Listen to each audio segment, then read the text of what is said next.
Well, there's a new effort to drive economic recovery, and it's target small business. President Obama's plan would provide $30 billion to community banks with incentives to make loans to small businesses. But doesn't this all come at a cost to us, the taxpayer? Newtek CEO and small business expert Sloane, he joins us now in the bar. Barry, thanks for joining us. Hi, thanks for being here. You're an expert on this stuff. $30 billion sounds like a good idea. For small business lending, you know, get money in the hands of folks out there. Is this the right thing? Well, practically speaking, stimulating small business is a very good thing for the economy, but the tool and method of putting $30 billion into the community banking industry probably isn't the most effective method for taxpayers. Why not? Because well, there's better ways to stimulate small business. Frankly, there's existing tools like the SBA program, or for that matter, credit unions are looking to get their cap lifted for small business lending. The current cap for credit unions is 12.5% of assets.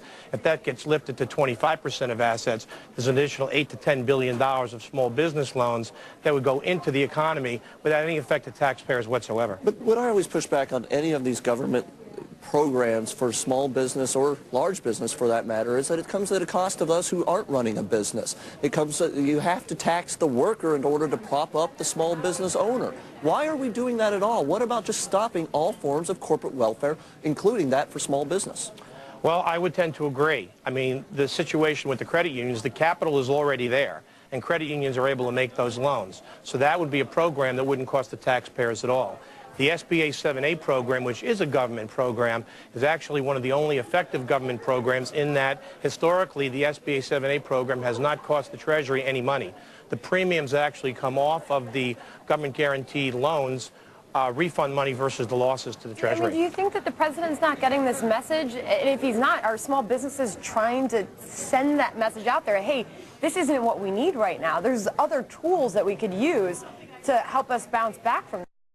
Even the SBA Administrator, Karen Mills, put out a statement yesterday basically saying that in the Recovery Act, where they increased the guarantee to 90% and reduced the guarantee fees, 27 billion small business loans went into the market to 60,000 small businesses and created 1,300 new small business lenders under the SBA program. That's infrastructure to provide new business loans. So I think the $30 billion placates the small business banking lobby quite a bit. Well, it does, and again, it's sort of another bailout for banks, which blows the mind. But talk a little bit about how big an impact the government can possibly have on small business anyway. The big difference between small business and big businesses, there's so many more.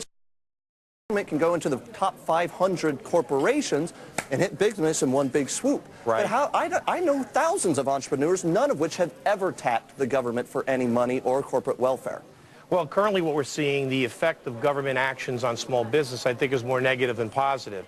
The health care issue with respect to the new legislation is very negative. It's created a tremendous amount of uncertainty in the marketplace. The fact that we may see a significant tax increase to small business owners is negative. So all this uncertainty in small businesses is keeping them from hiring and keeping them from buying new capital. The businesses that you talk to, though, how many are involved with government versus how many go to angel investors or their own pocket or their own credit cards to fund their business? Well, Newtek actually is a small business lender. We lend in all 50 states, and we have 100,000 business accounts. So we really are an authority on the small business market. And we put out quite a few loans to small businesses. We're lending today. Well, that being said, you know, at the height of the recession, small business activity was down 60%. I don't know if you would see the same number, but in a lot of small businesses are saying, we're not bouncing back. You might see recovery in the U.S. economy, but small businesses are not coming back as fast.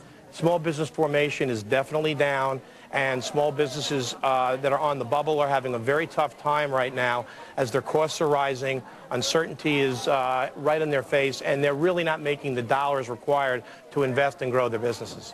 Barry Sloane, thank you very much. Thank you. Barry, thank you. Find that good fight out there with private capital, please.